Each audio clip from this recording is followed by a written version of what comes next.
Hola, ¿qué tal amigos de Ultimátum Digital? Sean todos bienvenidos en este nuevo día. Estamos en el espacio informativo de Arsenal de Pluma, los comentarios, las opiniones de nuestros columnistas que genera nuestro propio medio de comunicación. Y saludo, como todas las tardes, a mi colega Javier Guizar. Javier, buenas tardes, qué gusto saludarte.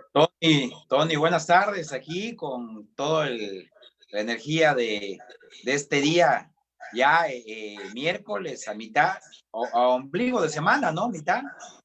Así es. Muchas noticias nacionales, estatales, municipales. Así es, pues reciba un cordial saludo también a nuestro director general, licenciado Ahmed Samayoa Arce. Y comenzamos, Javier y público de Ultimátum, con la última novedad novedosa. El presidente finalmente, contra viento y marea, contra muchísimas críticas desde el interior del país y allá donde es recibido en este momento en Estados Unidos, mucha polémica por este viaje, pero finalmente el presidente ayer partió de México a la Unión Americana. Hoy ya tuvo su primer contacto en Estados Unidos con esta gira de trabajo que tiene que ver con el nuevo tratado comercial entre México, Estados Unidos y Canadá. Y dicho sea de paso, Javier, no asiste el presidente de Canadá porque a su parecer no le convenía por todo este tema que hay de las elecciones en Estados Unidos para la posible reelección del presidente Donald Trump. Y hoy, por cierto, tú tienes más datos respecto a el evento que tuvo hoy en la mañana el presidente de Estados Unidos con todo este sistema de protocolo o la agenda de protocolo, que visitó algunos lugares emblemáticos de Estados Unidos, recibió aplausos, pero también recibió bastantes gritos de toda naturaleza, Javier. Bueno, eso es normal, ¿no? Es parte del ejercicio del poder. Hay gente que vas a coincidir y hay gente que no le va a parecer ni tu estilo ni la forma de gobernar, pero bueno, fue notorio la seguridad que se maneja en Estados Unidos. De hecho, que cualquier mandatario que llegue a cualquier lugar en Estados Unidos, pues se encarga de la seguridad nacional de atender y vigilar, ¿no? Algo que el presidente no está acostumbrado, pero bueno, eso es la política diplomática en Estados Unidos. A mí no me parece malo ni inquietante. Yo retomo siempre aquella frase de Carlos Salinas de Gortari, que la política es política ficción, y si te lo tomas a pecho vas a sufrir. No hay que sufrir calenturas ajenas, mi Tony. Es normal, hay gente que no le parece lo que está haciendo el presidente. Por cierto, hoy me llamó mucho la atención de un chavo que le gritaba comunista. El presidente no es comunista. Nada más, mira con quiénes va acompañado, de los hombres, entre los 250 hombres más ricos del mundo. Entre ellos hay varios mexicanos y entre ellos va uno que está entre el 1 y el 5, que es Carlos Slim. Acompaña al presidente en esta gira. Dime si es comunista, hombre. Va acompañado y acuerpado.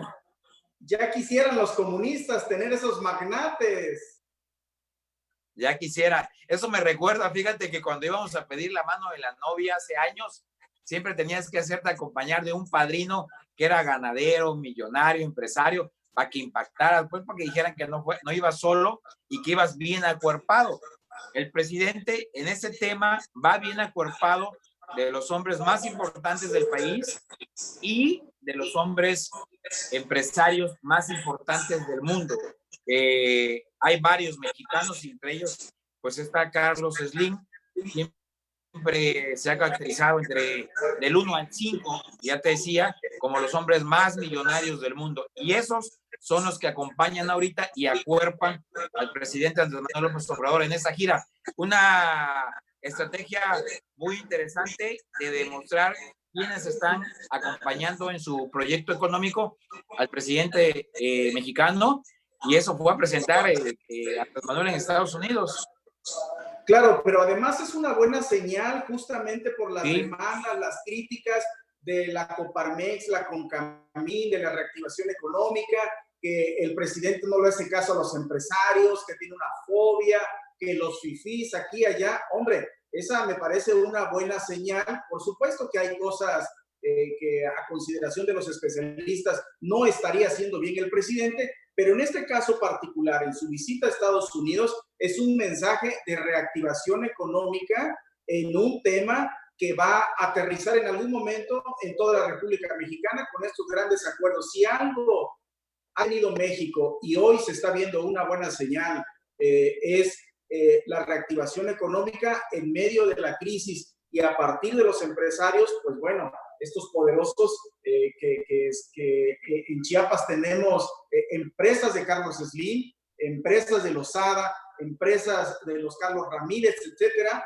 Yo creo que poco a poco, gradualmente, tengamos una cierta expectativa, porque la necesitamos una expectativa, por lo menos que empiece acá y luego que se traduzca en el bolsillo, ¿verdad? Pero a mí me parece que es una buena señal. Así lo están viendo los especialistas. Hoy leía rápidamente algunos comentarios del Washington Post, del País, del New York Times, que esa parte de el arribo de los empresarios más importantes, no solo de México, de América Latina, y que compiten de tú a tú con los países petroleros más importantes del mundo, lo veían como una buena señal. Mira, en la historia de México siempre hemos estado de la mano con Estados Unidos, ¿eh? Desde Santana, que le encantaban las peleas de gallo y se iba a la frontera a pelear con sus rivales norteamericanos, ¿no? Pero bueno, mira, el ejemplo más grande lo tenemos con Benito Juárez. Él pactó con los norteamericanos para poder derrocar a los franceses cuando estaba el imperialismo de Maximiliano, que era ha sido uno de los presidentes íconos de defender la patria, la soberanía. Aún así, él tuvo el apoyo de los Estados Unidos. Entonces, en la historia de México, siempre ellos han estado presentes en nuestra economía, en situaciones complejas, muy complejas. Siempre los norteamericanos con sus políticas han estado, y en la economía más, Tony. Entonces, lo dijo una vez Porfirio Díaz, pobre México, ¿no? Tan lejos de Dios y tan cerca de Estados Unidos. Es inevitable. El presidente tarde o temprano tenía que ir a platicar con el actual presidente. Se dio en este momento coyuntural, que ha sido polémica porque el otro está en campaña, pero es necesario. Se firmó un tratado de libre comercio que hay que afianzar, que le ayuda mucho a la economía de México, y más en este momento en temas de crisis. Los norteamericanos pues nos tendrán que ayudar, porque hay que decirlos, ellos también necesitan de nosotros. Y hasta que uno está en la frontera, Tony, tú has estado, cuando uno está en Tijuana y pasa a San Isidro, que es San Diego, o uno está en Ciudad Juárez y pasa El Paso, Texas, uno entiende realmente lo importante que es Estados Unidos para México, pero también para México, para Estados Unidos, lo importante que somos nosotros. Es increíble la comercialización que hay y la relación educativa, cultural, económica, política, todo. Deportiva. Entonces, ahí se entiende que estamos así con ellos. Era inevitable que el presidente no iba. Así es, el presidente se fue con su discurso: yo no soy vendepatria, yo no me voy a entregar, y se supone que esperamos que evolucione positivamente este acuerdo comercial. Conocemos, hay muchos empresarios locales en Chiapas que comercializan directamente sus productos, como la papaya, el aguacate, directamente a Estados Unidos. O sea, tenemos una relación, nos guste, no, es el vecino que nos tocó y tenemos que hacer acuerdos. Por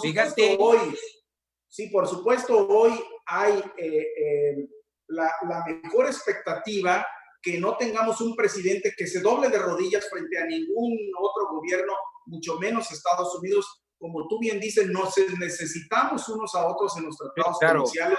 Los acuerdos comerciales son así. A veces es cierto que ha habido una desproporción, una conveniencia más de un lado, la parte más ancha de ellos y nosotros la más angosta, pero me parece que estamos en una oportunidad histórica para cambiar las reglas del juego y que a México no le toque las sobras y no sea el patio trasero, sino también sea un buen líder, un buen conductor, y ya no tengamos esa posición también mental de tener una posición de esclavos, de empleados, sino también de grandes líderes. Y para eso lo demuestran pues estos grandes empresarios que van ahí. Y te comento la nota incluso que está hoy en Ultimátum Digital, la reunión de Donald Trump. Y casos curiosos: el presidente fue condicionado Estados Unidos, número 1, con cubrebocas, y número 2, se tuvo que hacer lo que no quería, lo que nadie quería, no me voy a hacer, se hizo la prueba del COVID-19 y salió negativo. Lo tenía que hacer, Tony. Va con el hombre más poderoso del mundo, con el mandatario más importante en América Latina y del mundo. Ahora, el cubrebocas es un protocolo de las aerolíneas nacionales y internacionales. Así es, sí. ¿Quieres volar? Este es el protocolo, lo tienes que respetar, sea quien sea. Ahora, regreso al tema. Fíjate que el aguacate se comercializa, llega de México, en especial de Chiapas, Estados Unidos, y el plátano de la zona norte, aquí de Mexicali, de parte de Tabasco, que va a África, va a Europa y va a Estados Unidos. Esas empresas, claro que se van a beneficiar ahorita. El mango Ataulfo. Y el mango también de la zona de Tapachula se van a beneficiar con este pacto comercial que ya estaba desde Salinas de Gortari y que se ha venido trabajando y afinando, el famoso TECMEC hoy, y que Andrés Manuel ha sido uno de los proyectos que respetó por la importancia en la economía para México. Y yo estoy seguro que lo valoró, lo revisó y dijo que era sumamente importante para la economía de este país, y de hecho lo hizo suyo, hizo observaciones y por eso va ahorita a Estados Unidos. Hay gente que está muy inquieta por la visita del presidente en Estados Unidos. Es una visita normal, se tenía que dar tarde o temprano, y yo estaba seguro que la primera visita que iba a hacer el presidente de México, la primera, iba a ser la de Estados Unidos. Su primer viaje tenía que ser a Estados Unidos. Es un tema estratégico, es un tema clave, claro, para todos los mexicanos y por supuesto también los americanos, aún en el contexto de las elecciones en Estados Unidos. Y justamente entrando de lleno al arsenal de plumas de nuestros columnistas el día de hoy, comenzaremos por lo que escribe hoy nuestro director general, licenciado Ahmed Samayoa Arce, que también habla del presidente y lo titula AMLO seguirá desconfiando del INE, y ahí recordamos esa imagen que me parece muy importante que hoy estemos recordando esa imagen cuando recibió su carta de mayoría y al lado está el doctor del INE, perdón, se me fue Córdoba. Está ahí recibiendo su documento de mayoría, y hoy día están jalándose de los pelos, y donde el presidente pues tiene sus dudas serias, un poco fundadas. Ahí recuerda el director aquella elección con el presidente del PAN, que ganó en aquel entonces el PAN con unas cifras muy cerradísimas. Lo que pasó con Peña Nieto, lo que pasó en los anteriores procesos, los que han pasado ya estando en gobierno algunas elecciones en algunos estados, etcétera. Y por eso hoy la tesis de nuestro director habla de estas sospechas históricas que tiene el presidente para dudar de la buena marcha de las autoridades electorales, comenzando por el INE y en algunas entidades del país, que por supuesto también incluye Chiapas. Yo coincido con el director de Ultimátum, de este periódico, el licenciado Mesa Mayor, pero coincido más con Andrés Manuel. Yo sí tengo la sospecha, sufro de sospechosismo, y de que el INE hay que revisarlo. Mira, Andrés Manuel ganó con 30 millones de votos. Si hubiera quedado a 2, 3 millones de votos del MIT, cuidado, y él lo sabe. Fue contundente su haber ganado, porque Enrique Peña Nieto sacó 19 millones de votos, entre 200,000 y 300,000 votos más. El INE en su historia no ha sido certero, por eso hay tribunales. Entonces me hace raro que si el INE fuera una instancia autónoma certera, no necesitamos ir a un tribunal para decidir y revisando cajas, boletas, actas, y al último decidir meses después o días después de una elección quién ganó. Necesitamos un árbitro que dé certeza. Yo sí coincido con el presidente que hay que revisar el INE a fondo, ver cuánto nos sale a los mexicanos, que nos sale muy caro, y si nos sale muy caro el costo-beneficio, no tiene caso tener un órgano de esa manera. Hay que replantearlo, hay que reajustarlo y sobre todo que dé certeza, porque un proceso electoral, Tony, son miles de millones de pesos. En primer lugar, lo que se llevan los partidos y lo que se lleva el INE. Nos sale carísimo un proceso electoral. Y hasta ahorita no ha sido certero. Le robaron las elecciones a Cárdenas, se la robaron a Andrés Manuel 2 veces, y esta en el 2006 se la roban, y esta iba a ser definitivo. Por eso tenía que ganar contundentemente para que le pudieran respetar el proceso. Ganó con 30 millones. El que ha tenido más votos después de Andrés Manuel es Enrique Peña Nieto, con 19.200.000 votos. Entonces, yo sí estoy de acuerdo con el presidente y con la mesa mayor que se tiene que revisar el INE a fondo. Pues así veremos cómo evoluciona. Y termina su columna de tarot de adivinanza. Dice que en los próximos días se espera más activismo de los partidos políticos opositores a Morena en Chiapas y en general en todo el país. De momento han adelantado que serán alianzas PRI, PRD, PAN y Movimiento Ciudadano. E incluso esta semana me parece que Ultimátum llevaba a 8 columnas la entrevista que hizo nuestro compañero de esta casa editorial, Samuel Revueltas, a todos los dirigentes de los partidos, donde decían que sí, seriamente están construyendo esta alianza. Veremos cómo evoluciona toda esta situación que apenas empieza.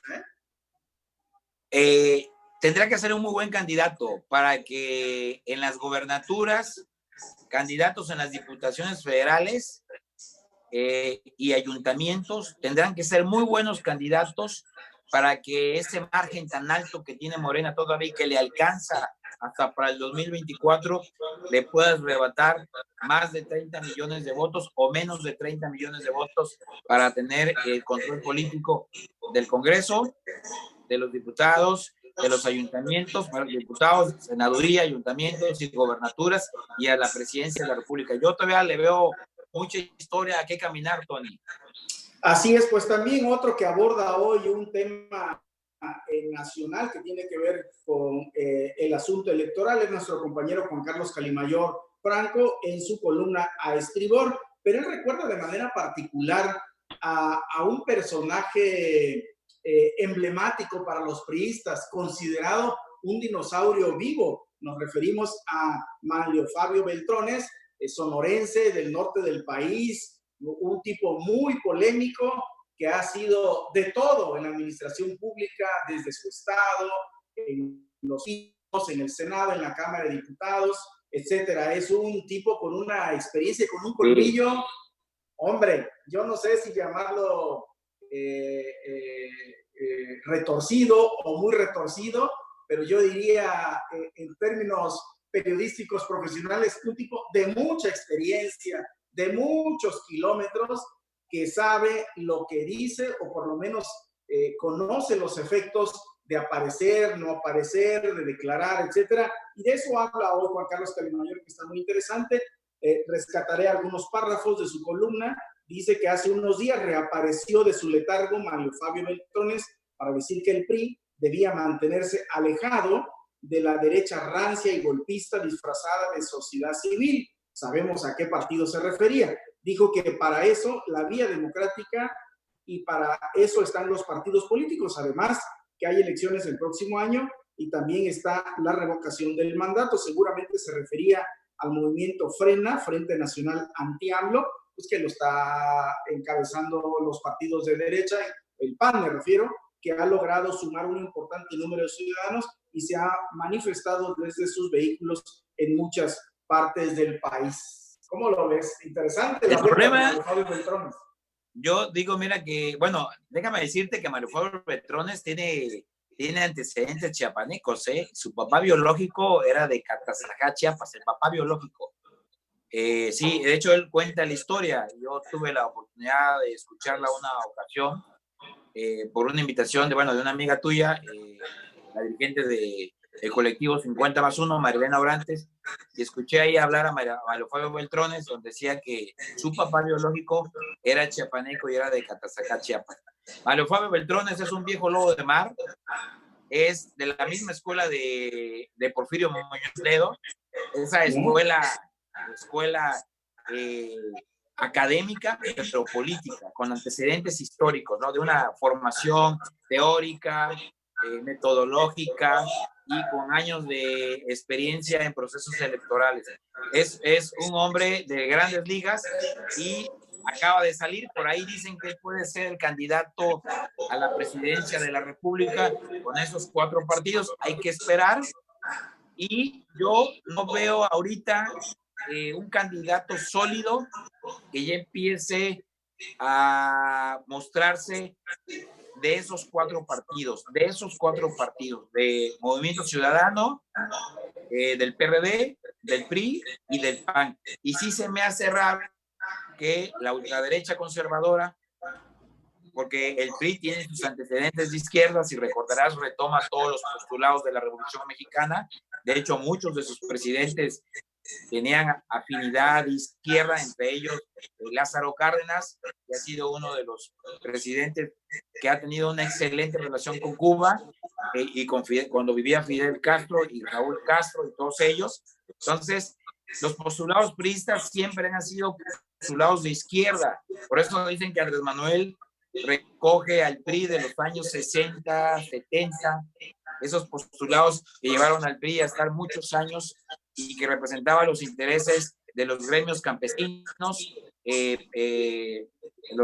la agricultura, los campesinos, los obreros, el magisterio, la burocracia, toda esa gente que recoge el PRI y por muchos años pues, los hace sindicato que seguramente lo fortalece, ¿no?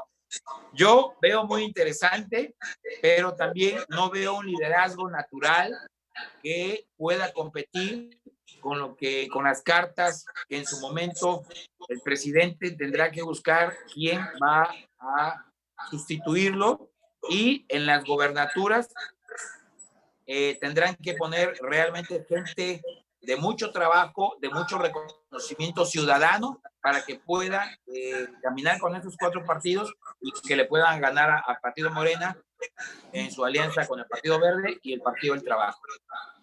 Así es, muy interesante. Le recomendamos que siga leyendo detenidamente la colaboración del día de hoy de nuestro compañero Juan Carlos Cali Mayor Franco. También nuestra columna invitada, Enriqueta Burelo, siempre muy fina para escribir, con muchos detalles, con una capacidad descriptiva muy interesante, a quien saludo desde acá, a Enriqueta Burelo. Hoy escribe sobre el discurso, del discurso al show, específicamente del presidente Andrés Manuel López Obrador, y ella empieza hablando sobre toda esta conceptualización de la comunicación, si el presidente es un buen comunicador, si no es un buen comunicador, si el mensaje es el mismo. Se ha analizado este tema, recordarás, Javier, desde hace mucho tiempo, prácticamente desde antes que llegara a Palacio Nacional con las mañaneras.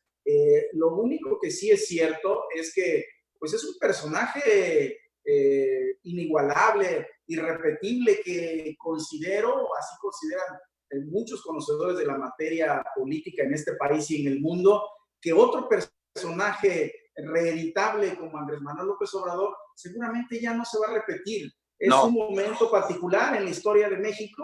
Bueno, él tiene su estilo, su modito, nos guste o no, es el presidente que ganó por una abrumadora, por una avalancha de votos insuperable hoy día. Y bueno, él tiene su estilo de gobernar. Si comunica bien, si no comunica mal, bueno, pues ahí podemos disentir, podemos estar en contra o a favor, pero bueno, es lo que hay. Yo difiero con la maestra Burelo. Andrés Manuel es un excelente comunicador. Tiene un mercado, y en ese mercado son los más de 30 millones que votaron por él, amigo Tony, pero también son los 22 ciudadanos que él trae en sus programas federales. Ese es su mercado. A ellos siempre se dirige. Esa es la gente con la que está trabajando con él y que saben que son los que le darán continuidad a su proyecto de 12 o hasta 18 años. Y crea polémica arriba porque su discurso no es para los que están arriba. Clase media y clase alta no es su discurso. Aún cuando tiene varios contactos de la clase media y alta que coinciden con él, tu discurso está muy bien elaborado, muy bien estructurado para ese mercado que él trae de más de 30 millones de ciudadanos que siguen confiando en Andrés Manuel y que van a seguir votando por él. Que se preocupe, yo lo diría así, o nos preocupemos el resto de los mexicanos, que somos más de 50 millones, de decir qué vamos a hacer para el próximo año, que son elecciones, darle el voto de confianza, y para el 2024. Hay más de 50 millones de ciudadanos que no votaron por él, que votaron por otra propuesta política, que son los que están incómodos ahorita, porque ese discurso, te digo, no es para ellos, es para el mercado que él trae. Él trae ya ahí su grupo que lo va a seguir en el 21 y en el 24, Tony. Así es, pues termina la columna de nuestra colega Enriqueta Burelo. Dice: considero que el presidente López Obrador se guía por un principio, trabaja con narrativas, es decir, llega a su público a través del nacimiento de la emoción, del sentimiento, de la emoción de historias que impactan a su público. En fin, es una colaboración muy especializada desde el enfoque de la comunicación. Y también interesante hoy la columna de nuestro compañero Daniel Solórzano a la hora del pozol sobre un tema nacional de Lozoya. Recordarás este personaje de la administración de Enrique Peña Nieto, que fue su coordinador de campaña en el ámbito un poco de los ingresos financieros y de las relaciones internacionales, y luego lo hizo director de Pemex. Estaba huyendo del país por unas investigaciones sobre los petrobonos, recordarás, en Brasil, todo el tema de Odebrecht, y que cayeron muchos, hasta el propio presidente brasileño había pisado la cárcel y por ahí quedó muy mal, y pues estaba en España Lozoya, ya viene en camino o ya está en México prácticamente Lozoya, que es considerado un pez gordo, y el enfoque hoy informativo de Daniel Solórzano es interesante porque es algo de lo que se ha hablado, pero no se ha escudriñado todavía, que vendría a revelar asuntos importantes como una especie de testigo protegido, que el presidente hace un par de días habló de esta situación de los testigos protegidos que hablen. Por ejemplo, recuerdo que habló sobre el Bester Gordillo, que hable del fraude electoral en el 2006, y por ahí está el asunto de Lozoya. A ver qué canta. Política ficción, mi Tony, política ficción, y lo dijo Carlos Salinas de Gortari. Lozoya no se mandaba solo, como no se mandan solos muchos funcionarios, tienen jefes y obedecieron. Y hay que reconocer que en el gabinete de Enrique Peña Nieto estaba el presidente, pero había un funcionario de mucho poder, al igual que Osorio Chong, que se llama Videgaray, y de mucho poder. Muchos dicen que era el Rasputín o el mago Merlín en la mesa redonda del rey Arturo, o Rasputín, el poder tras el poder. Entonces Lozoya cumplió las instrucciones que le pidieron al pie, y claro que eso llevaba facturas que las tenía que cobrar, porque bueno, digo, al momento de salpicar, algo te tiene que tocar, ¿no? Yo no creo que llegue a fondo este tema, soy muy sincero. Primero porque el presidente dijo que no se va a meter a esa dinámica de revanchismos y andar persiguiendo gente cuando ya le quedan 4 años. Que esto le puede servir al electorado para el próximo año, por supuesto que le puede servir, y le va a servir y lo va a utilizar, pero Lozoya va a ir solo a la cárcel, probablemente ahí con uno u otro director de área administrativa, tipo Rosario Robles. Pregúntame si Rosario Robles metieron a la cárcel a Emilio Cebadúa, al chiapaneco, el famoso vampiro, así lo podan porque peleó su derecho de sangre porque quería ser gobernador de Chiapas. El mismo ejemplo de Rosario Robles va a ser el caso de Lozoya. Va a la cárcel él, 4 años más, no le van a tocar ninguna propiedad, ningún recurso, se la va a llevar tranquilamente y va a servir para calmar las aguas de ese público que está pidiendo, igual como el Coliseo Romano, está pidiendo cabeza. Ahí va a quedar mi Tony. Sí, va a estar muy interesante, pero ya de hoy a mañana estaría arribando el señor Lozoya, un amigo cercanísimo de Peña Nieto. Por eso es que llamaba la atención este criterio. Sí, claro. ¿No? Y ahí decían que era que era pegarle a Lozoya, era pegarle a Peña Nieto. No, no. Acuérdate que en el club de Toby que tenía Enrique Peña Nieto, había niveles. Y después de Enrique Peña Nieto estaba Videgaray. Y ahí Osorio Chong del otro lado. Y ahí ya venían los demás, entre ellos Lozoya. Pero no era 1, 2, 3. Entonces, eso lo sabe él. Por eso pide venir a México. Aquí están las condiciones para que él pueda estar más tranquilo. Y pueda tener más consideraciones. 4 años más va a estar ahí y va a servir para un proceso electoral que sí se necesita y que además la Voz Populi pues está pidiendo cabezas de políticos corruptos. Entre ellos va un caso como el de Rosario Robles, que es Lozoya, y ahí va a quedar, acuérdate de mí, no va a llegar ni a Osorio Chong, no va a llegar ni a Videgaray, y menos llegará a quitarle un pétalo de temor a Enrique Peña Nieto. Veremos qué pasa, está muy interesante esta situación. Bueno, terminamos Arsenal de Plumas con las sugerencias, me parece que es su segunda entrega, de nuestro amigo el escritor tuxtleco Marco Antonio Orozco Suar, en estas crónicas de mi ciudad, con el título el día de hoy, El arte y la cultura después de la pandemia, un análisis de la nueva normalidad. Rescato algunos párrafos, dice que derivado de las recomendaciones de la Organización Mundial de la Salud a los gobiernos del mundo, ha tomado mayor auge a lo que se le ha denominado medicina artística, la cual podemos definirla como, en varios paisajes de Europa, está ya esta realidad que se ejerce cotidianamente y nos sugiere alguna situación, habla del arte digital, de la gente que está haciendo en plena pandemia, y de las cosas que se tienen que hacer en el marco del quehacer cultural vinculado al tema de la salud pública. Muy interesante, Javier. Sí, así es, Tony. No sé cómo andemos de tiempo. Ya que casi tienes un minuto para cerrar. Bueno, dos recomendaciones en estos temas de política. No sufrir de calenturas ajenas, no hay que tomárselo a pecho, no se enoje, no se pelee con su vecino, ni le esté gritando mafia del poder, no se pelee, hombre. Retomo lo que dijo Carlos Salinas de Gortari, y esto es política ficción. Hay que tener la mente muy fría para analizar y al tiempo vas a ver todo lo que analizamos ahorita no va a pasar a más. Esto es así es nuestra historia. De lo contrario, Tony, muchos gobernadores y muchos políticos ya estuvieran en la cárcel, y entre ellos muchos de Chiapas. Entonces, ahí va a quedar nada más la historia.